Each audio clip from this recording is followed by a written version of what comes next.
The Unseen Daughter, A Billionaire's Reckoning. Subscribe now. Hit that notification bell so you don't miss any of our gripping stories. And if this tale of a father's lost years and a family's brave new beginning resonates with you, give it a thumbs up. Your support means the world. Nicholas Thorne had meticulously crafted his entire existence around absolute control and unwavering ambition. He was a titan of industry, a man whose decisions reshaped markets, and who never once looked back at the path he forged.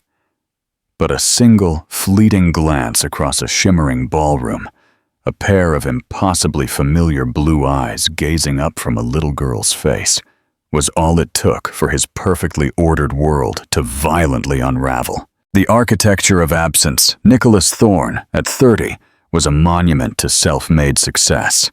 His company, Thorne Global, was a juggernaut, expanding its reach across continents faster than rivals could comprehend.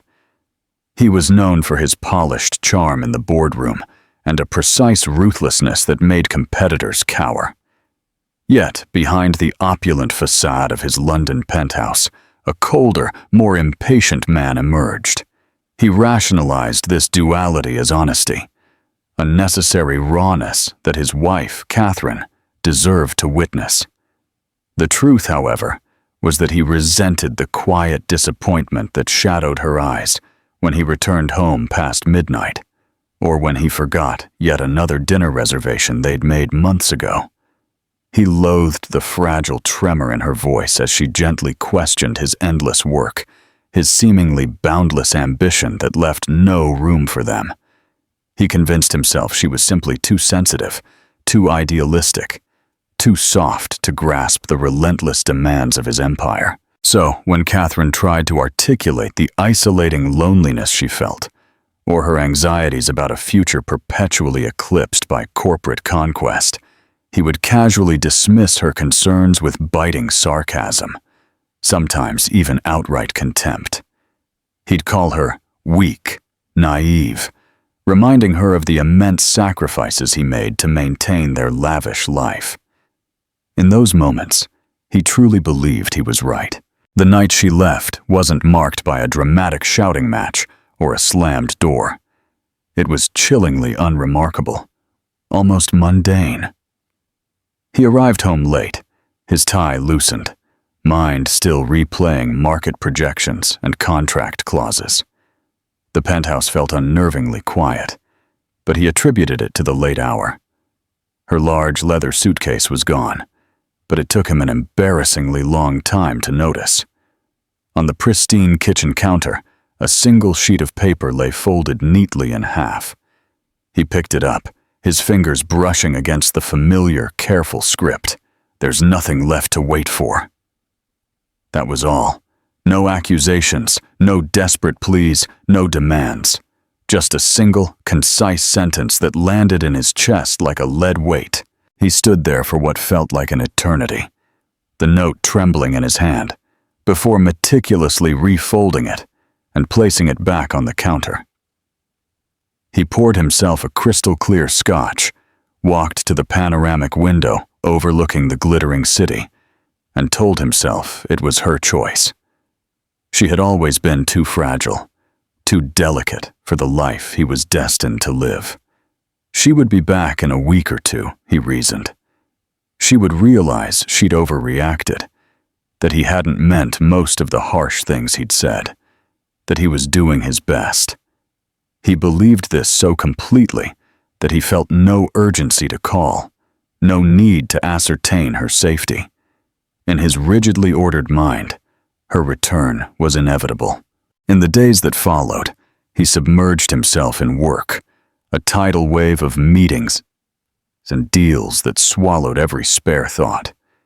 If anyone at the office noticed his silence deepen, his temper shorten, no one dared to comment. He assured himself the hollow ache in his chest was merely the inconvenience of disruption, not the insidious gnawing of regret. But sometimes, late at night, when the city lights shimmered far below and the silence in his penthouse stretched too wide. He would catch himself wondering what she would have said if he had simply asked her to stay. And in those fleeting moments, he hated how profoundly he missed her. He told himself the feeling would fade, that he would move on as he always had. He had no idea that the void he had created would become the one thing he could never escape. A glimpse of the impossible. 3 years later, the truth of his self-deception would become agonizingly clear. Those 3 years had vanished in a blur of boardrooms, high-stakes negotiations, and meticulously planned corporate conquests, achievements that Nicholas constantly cited as proof of his correct decision. He traveled relentlessly, so often that his building staff barely registered his returns before dawn. He became a legend in his own right, known as the man who never lost focus, never squandered a moment on anything that didn't yield profit. The more his public reputation swelled, the less he permitted himself to think of the quiet penthouse he returned to, where no soft laughter ever echoed, where no familiar voice ever asked him about his day. If he saw a blonde woman passing on a busy London street, or heard a gentle chuckle that sounded too much like hers, he would ruthlessly force his gaze away. It was easier to pretend he felt nothing, but some nights refused to be silenced by distraction. Those were the nights he would wake in the oppressive darkness with a sudden, crushing certainty that she was truly gone forever. He'd lie there in the cold sheets, staring at the ceiling, reliving every memory, how her eyes used to light up when she spoke of the small things she loved, how she always made him coffee, even when they weren't speaking. How she looked the last time he saw her, standing in the hallway with her suitcase, her shoulders tense, bracing for a storm she already knew she couldn't survive. He never confided these nights to anyone. During the day, he locked the memories away, applying the same fierce discipline he devoted to every corporate crisis. He convinced himself that missing her was a weakness, that longing was an indulgence he simply couldn't afford. He told himself that whatever she was doing, wherever she had gone, she must be better off without him. That thought was meant to reassure him. It never did. The revelation came to him in the most ordinary way, and that was what made it so utterly unbearable. He was stepping out of a late lunch meeting near Regent Street when he casually glanced through the plate glass window of a small cafe across the street. For a heart-stopping moment, he thought his mind was playing cruel tricks. There, by the window, sat Catherine. She looked older, perhaps a touch more tired, but still agonizingly familiar. Her long, honey-blonde hair was now swept into a loose, elegant braid, and her profile was turned towards someone tiny sitting beside her. It took him several agonizing seconds to comprehend the scene unfolding before him. Two small girls, so identical they made his chest clench, sat pressed to her sides. They couldn't have been more than 3 years old. They had the same soft, light brown hair, the same delicate features that tugged at something in him he didn't know he still possessed. One of them looked up at that precise instant, and in the bright reflection of her large, solemn eyes, he saw a color he recognized instantly. His own piercing blue eyes stared back at him from her tiny, inquisitive gaze. He stood frozen on this bustling pavement, people rushing past him, oblivious. As his own heartbeat roared in his ears, he realized with horrifying clarity that in all the years he had spent building a life without her, she too had been building one without him. A life that mattered infinitely more than any of his cold, calculated achievements. And suddenly, the deliberate distance he had insisted upon no longer felt like control. It felt like cowardice. He didn't remember crossing the street or pushing open the cafe door. He only knew he was inside, that Catherine had turned and seen him, and that the look in her eyes was a chilling blend of surprise and weary resignation. The girls fell silent, staring at him with the innocent curiosity of children who had no idea how his unexpected presence was about to change everything. In that instant, every defense he had built, every wall he had meticulously constructed around his heart, cracked under the monumental weight of what he had lost. He opened his mouth to speak, but no sound escaped. There was nothing he could say that wasn't already too late. But as he looked at those two little girls, identical in every detail, he knew that late or not, this was the moment his life would finally begin to be honest. The silent aftermath. Ethan stood there in the doorway of the Gilded Bean Cafe, feeling as if the entire establishment had fallen silent around him, though he knew it wasn't true. The espresso machine hissed behind the counter. A distant laugh from a corner table echoed too loudly. The scent of roasted coffee and sugar hung heavy in the air. But in the charged space between him and Catherine, there was nothing but the ragged pull of his own breath and the wide-eyed, expectant stare of the two small girls, whose faces were impossibly familiar. His mind fumbled desperately for words, something polite, something neutral, something that could pretend this surreal encounter was merely a casual meeting. But his tongue felt thick, useless. He could feel the crushing weight of every lost moment, every missed birthday, every unheard giggle, pressing down on his ribs, making it almost impossible to remain standing. Catherine watched him with an expression that twisted his gut. She didn't look angry, though perhaps that would have been easier to face. She simply looked exhausted, tired in a way that went beyond mere sleep deprivation, tired in a way that suggested she had already endured the worst her life could throw at her, and had no energy left to fear him. For the first time in years, he understood with a chilling clarity that there had never been a real victory in driving her away. All he had achieved was to leave her alone, to carry a burden he should have shared. He took a few tentative steps closer, near enough now to see the faint dusting of freckles on the girls' cheeks, and the way their matching little dresses were smudged with pastry crumbs from the table between them. One of them clutched a well-loved stuffed rabbit by its worn ear, its fur faded to a patch of colorless white over its heart.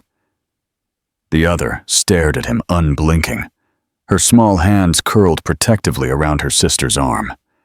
He wondered if they had any idea who he was, or if he was nothing more than an imposing stranger who had rudely interrupted their quiet afternoon treat.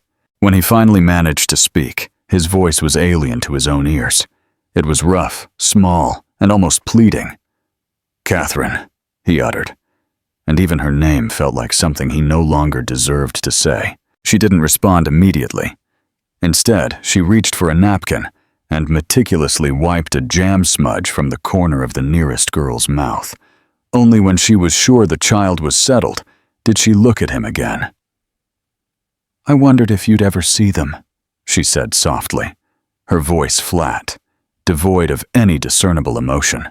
He swallowed, unable to tear his gaze from her eyes. "And what did you decide you'd say to me?" Her hand trembled slightly where it rested on the polished table. "That you can't pretend you didn't choose this. That you can't just walk back into our lives as if you didn't walk out." He nodded, feeling a wave of heat creep into his face. "I know. I'm not here to pretend." One of the girls shifted in her chair, and a stray strand of hair fell away from her face, revealing a delicate jawline that he knew far too well. It physically ached him in a way he didn't know he was still capable of feeling.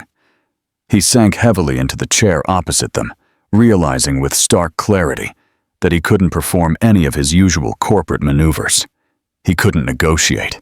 He couldn't control. He couldn't simply overpower this situation.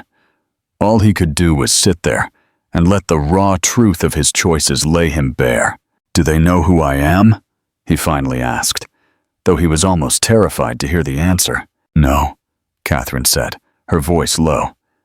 "They know about you, that you're their father, but they don't know why you're not here." He nodded again, looking at the tabletop because he couldn't bear the sight of the silent judgment in her pale, brown eyes. Can I He swallowed, feeling his throat constrict. "Can I talk to them?" Catherine hesitated.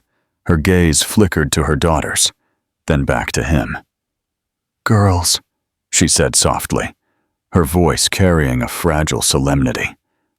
"This is Ethan. He's your father." For a heart-stopping moment, neither girl moved.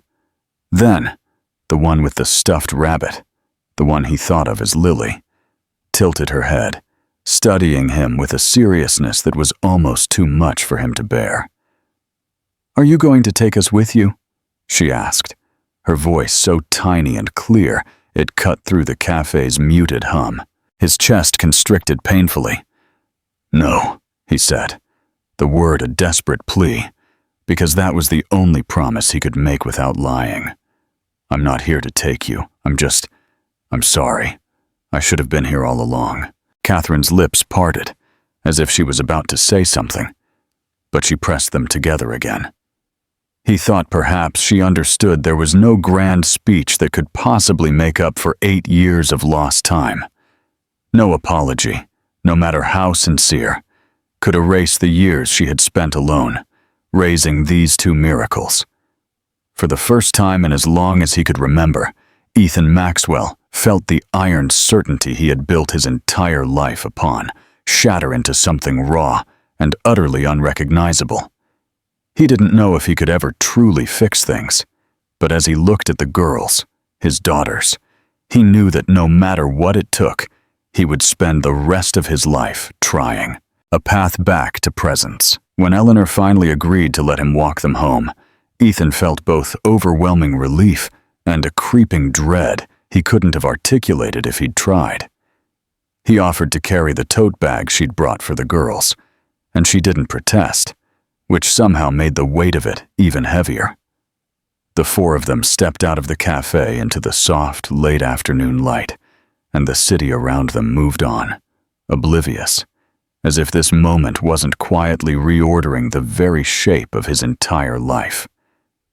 The girls each held one of Catherine's hands, their tiny, matching strides so natural, so perfectly synchronized, that he felt like an intruder just for walking behind them. Every few seconds, one of them, still trying to remember which name belonged to which gentle voice, would glance over her shoulder at him, as if checking he was real. He kept repeating that heart-wrenching question in his head. "Are you going to take us with you?" He wondered how many times in their short lives they'd worried about losing the only security they'd ever known. The thought was so deeply painful, he could barely breathe. When they reached the pedestrian crossing, Catherine looked back to see if he was still there.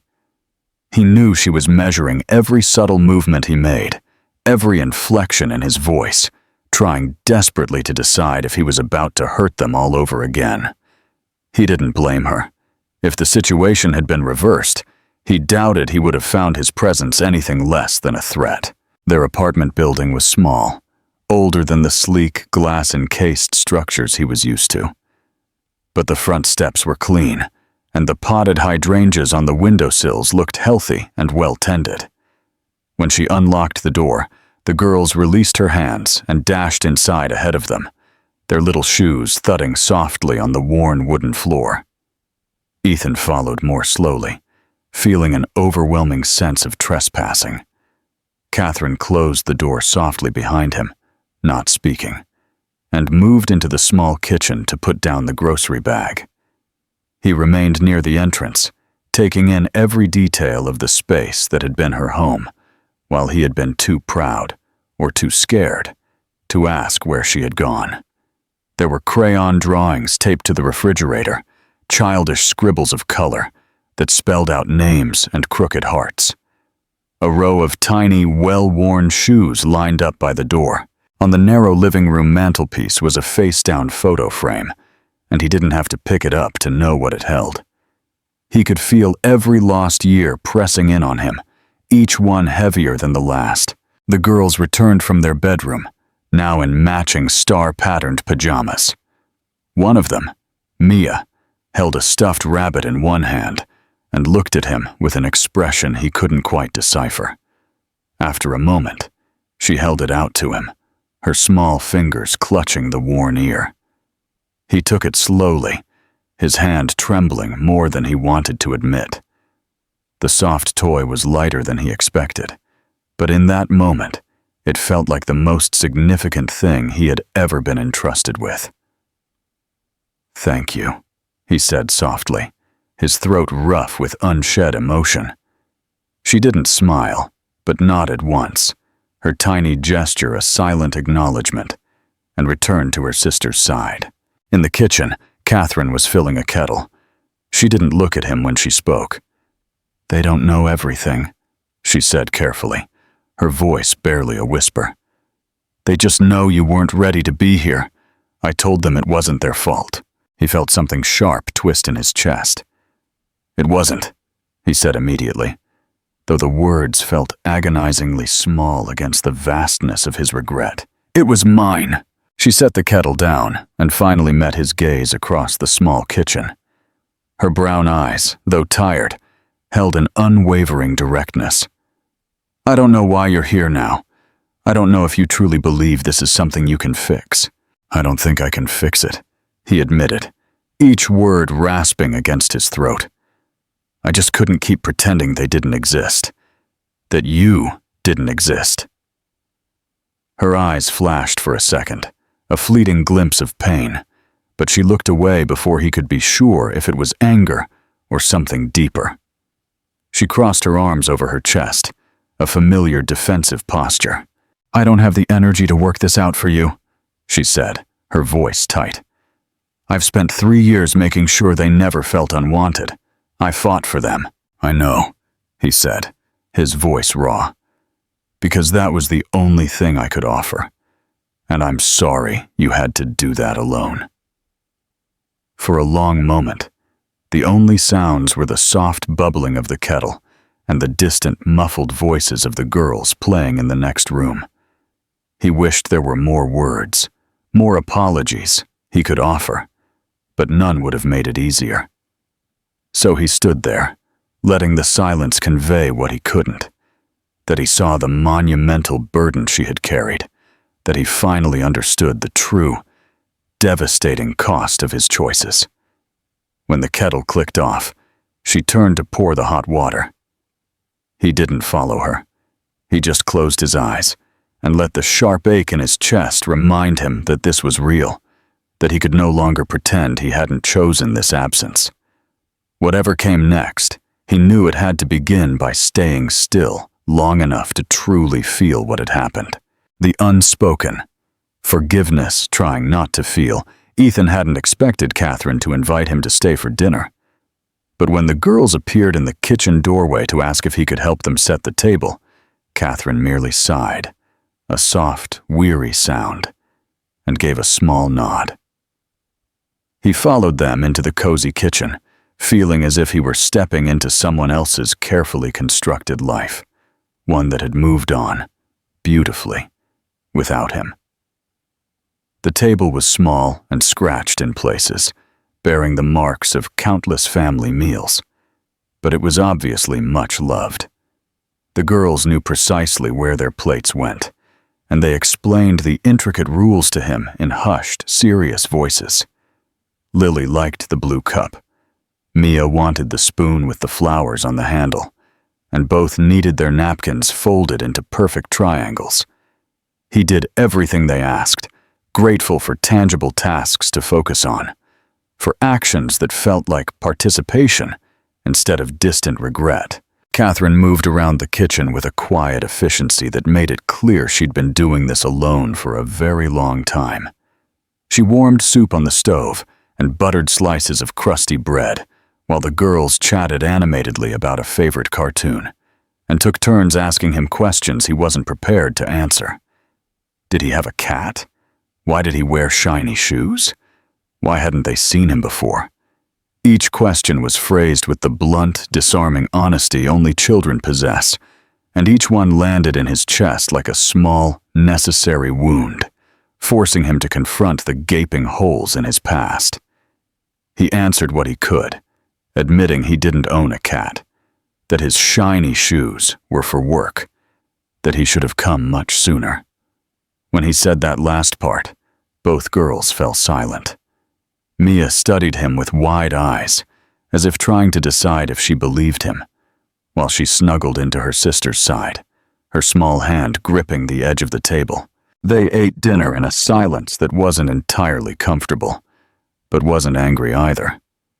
More than once, he looked up to find Catherine watching him with an expression he couldn't quite decipher. It wasn't forgiveness, but it wasn't scorn either, and somehow that was harder to bear.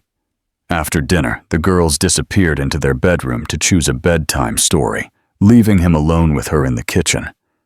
She began rinsing dishes without a word. He took a steadying breath and reached for a drying towel, unsure if she would tell him to stop. But she only nodded once, almost imperceptibly, and continued working. They moved side by side in the small space, their shoulders brushing occasionally, and he was startled by how normal it felt, as if this would have been their life if he hadn't chosen to walk away. When the last dish was neatly stacked in the drying rack, Catherine rested her hands on the counter, her head bowed. Her voice was so soft he almost didn't hear it. "They think you're a stranger who wants to be their friend." He swallowed, his throat tight. "I don't blame you for telling them that." She shook her head without lifting it. "I didn't know what else to say. You can't just show up after 3 years and expect them to understand." "I know," he said. "I don't expect them to.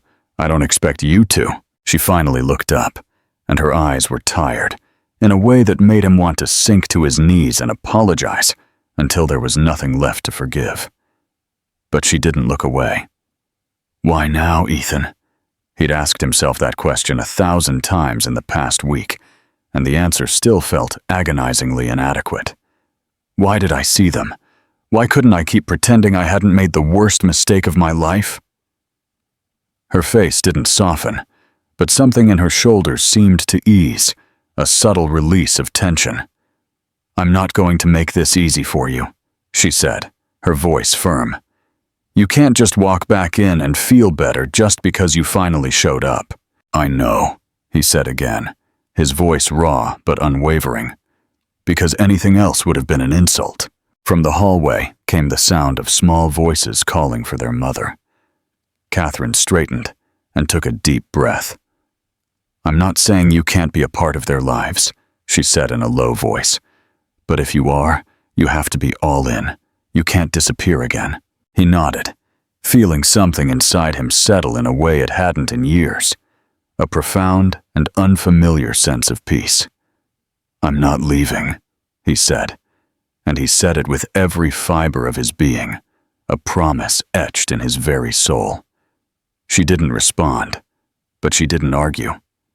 When she turned and walked down the hall towards the girls' room, he followed her, his heart pounding at the thought that this was the first tentative step towards something he might never fully deserve, but would spend the rest of his life trying to earn.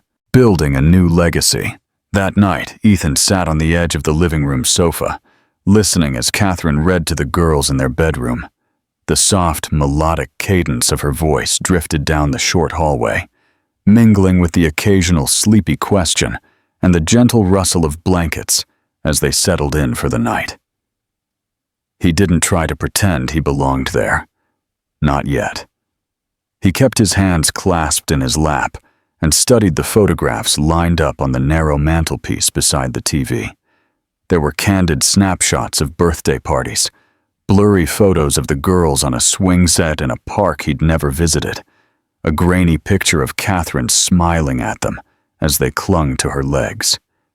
He realized with a dull ache that he wasn't in a single frame, and he knew he had no right to feel sorry for himself. She had built an entire, vibrant life around the space he'd left behind, and she had done it without asking him for anything. When Catherine emerged, she seemed surprised to find him still there, though she quickly masked it. She closed the door halfway behind her, leaving it open just enough to hear if the girls called out. She seemed unsure what to do next, as if she hadn't quite planned for him to stay after dinner. For a long moment they just looked at each other, and Ethan could feel how raw the distance between them still was, a tangible space filled with unspoken history. He gestured to the far end of the sofa, and after a few seconds, she sat down, pulling her knees up and wrapping her arms around them. Neither of them spoke. The silence was dense with everything they hadn't said, every buried feeling that had been waiting for years to surface. Finally, he forced himself to break it. "I know you don't owe me anything," he began, his voice low and unsteady. "Not an explanation, not a chance, but if you'll allow me, I'd like to be here, for them, in whatever way you think is right." She didn't look at him as she replied. "I don't know what's right anymore," she said, her voice thin, almost translucent. "I've spent so long just trying to make sure they were happy. I didn't think about what it would be like if you came back. I wouldn't blame you if you told me to leave," he said quietly, his gaze unwavering. "I would understand." Catherine closed her eyes, pressing her forehead against her knees. When she lifted her head again, her voice was firmer, more resolute. "I don't want to pretend this is easy. It isn't. But I see the way they look at you, even now, like they're waiting to find out if you're real." He felt something catch painfully in his chest. "I am," he said simply, his voice cracking with emotion. "I am real, and I'm not leaving." She took a long, shuddering breath, as if trying to gauge if she could truly believe him. "They need consistency. You can't be here one week and gone the next." "I know." His voice broke, raw and unashamed, and he didn't try to hide it. "I won't." The silence stretched again, but this time it felt different.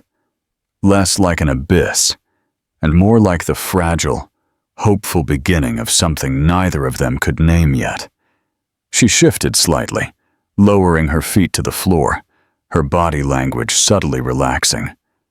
"They'll have questions," she said after a while, her gaze fixed on the doorway to the girls' room. "You'll have to answer them. You'll have to tell them why you weren't here."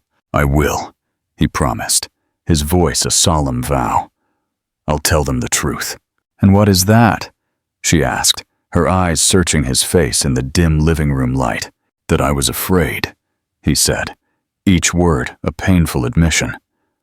"That I made a choice I believed was the right one, and it was the worst thing I've ever done. That I chose fear over love, and it cost me everything." His mouth trembled, but she didn't look away. For the first time, he thought perhaps she saw past her anger, past her exhaustion, long enough to glimpse the consuming regret that had haunted him alive from the moment he saw those two little girls in the cafe. A small voice called from the bedroom, and Catherine rose, wiping her eyes with the back of her hand. She paused before walking towards them. "If you're going to be here," she said in a low voice, her words a quiet challenge, "then you'll have to earn it every single day." He nodded, because it was all he could do. "I will." She disappeared down the hallway, and Ethan leaned back on the sofa, feeling the profound tension in his chest loosen a fraction. A tiny release. He knew nothing had been forgiven. Nothing had been undone. But for the first time, he believed there was a path forward. It wouldn't be fast, it wouldn't be simple, but he was ready to walk it, even if it took the rest of his life. Ethan began returning the very next afternoon, stepping cautiously back into the life he had once so carelessly dismissed. He was unsure if Catherine would truly let him back in, but when she opened the door, she simply stepped aside without a word, her silence a reluctant invitation. The girls were sitting on the living room rug, surrounded by a delightful tangle of crayons and coloring books. When they looked up and saw him, their expressions were cautious but overwhelmingly curious, and something in his chest tightened at how fragile and tentative their welcome was. He sat on the floor beside them, careful not to invade their space, and simply waited. Several minutes passed in comfortable silence before Mia, the one with the stuffed rabbit, slid one of the coloring books closer to him without quite meeting his eye.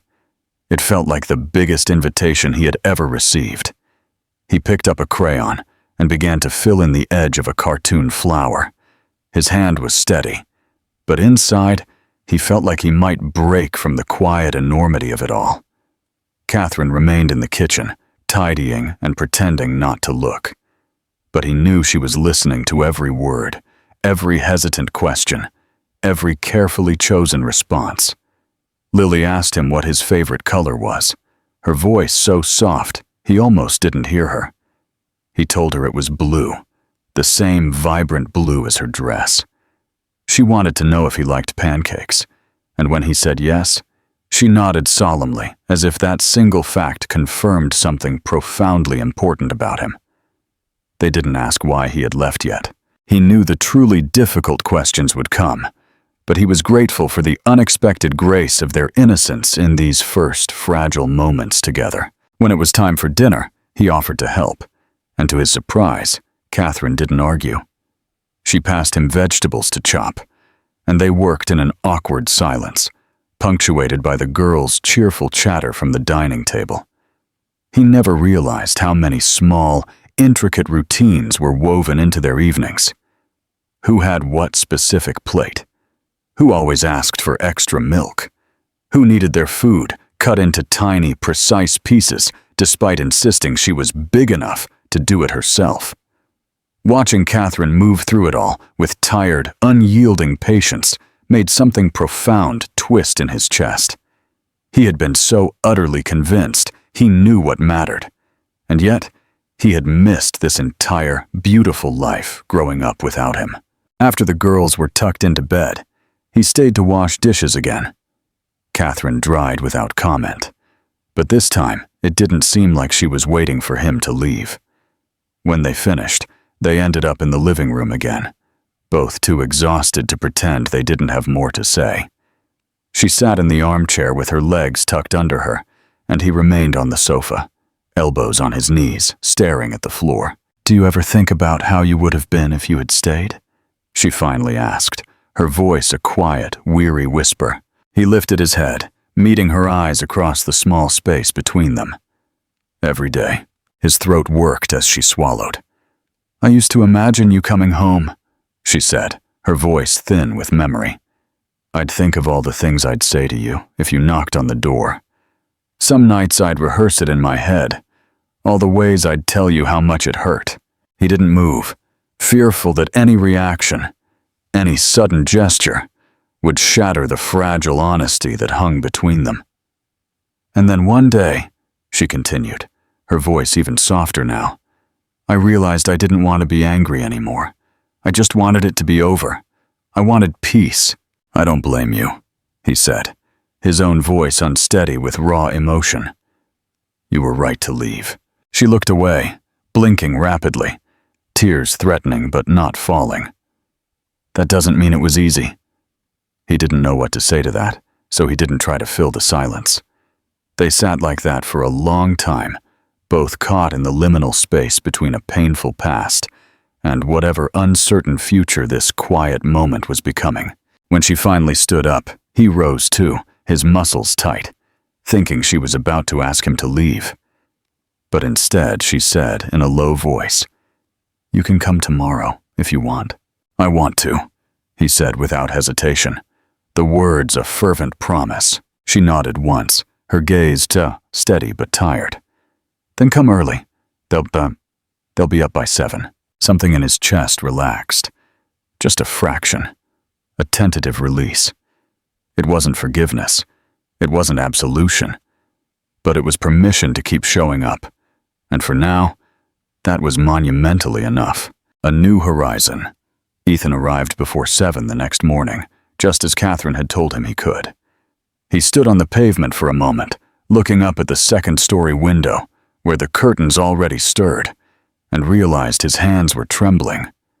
It was a small thing, this quiet, tentative return, but it felt like the most profound commitment he had ever made. He knocked softly, almost afraid she'd changed her mind overnight. But when Catherine opened the door, she just looked at him for a moment with her reserved, weary expression, and then stepped aside for him to enter. The girls were still in their pajamas, hair stuck in soft, adorable tangles, their faces bright with the simple, unadulterated excitement of morning. When they looked up and saw him, they didn't hesitate this time.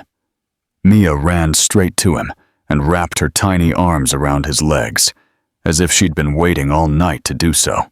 He knelt down and lifted her, feeling her small weight cuddle against his chest in a way that burned his throat with emotion. Lily stayed back beside the sofa, her stuffed rabbit clutched to her chest, but she didn't look scared. She was studying him the same way she had in the cafe, as if gauging if he would still be here if she looked away. He helped them make breakfast, moving carefully in the cozy kitchen, not to disrupt the established rhythm of their morning rituals. Catherine handed him plates without a word, and he set them down as Mia proudly announced he would sit next to her, because she was big enough to reach the cereal. They ate together in a broken silence, punctuated only by the girls' cheerful chatter and the gentle scraping of spoons against bowls. Every time he looked up and saw them watching him, curious, expectant, so utterly trusting it ached his chest, he felt the crushing weight of every decision he'd made that kept him away from this very table. But there was no undoing the past, only the quiet, resolute determination to be different now. After breakfast, the girls insisted on showing him their favorite game, a sprawling collection of mismatched wooden blocks. They used to construct fantastical houses that never quite stood for long. He sat cross-legged on the floor as they pressed pieces into his hands and explained in overlapping, excited voices which blocks were special and which were just normal. Catherine stood by the doorway, her arms crossed tightly over her chest, but she didn't interrupt. He caught her watching them more than once, her eyes softening as she observed the improbable sight of the three of them on the rug, heads bent together in quiet, shared concentration. By mid-morning, Mia tugged on his sleeve and asked in her small, serious voice if he would come back tomorrow. When he promised he would, her face lit up as if she'd been waiting for that answer all along, and she returned to her precarious block tower with renewed focus. Catherine said nothing, but when he held out his hand, she came without hesitation, curling her fingers around his, as if she had always done so. The day unfolded in small, ordinary moments that felt utterly extraordinary, simply because he had never imagined he would be allowed to have them. He helped them tie their tiny shoes, read the same fantastical story 3 times because they begged him not to stop. He held Mia on his hip as she pressed her cheek against his shoulder and sighed, a soft, content sound, as if she had finally found her place.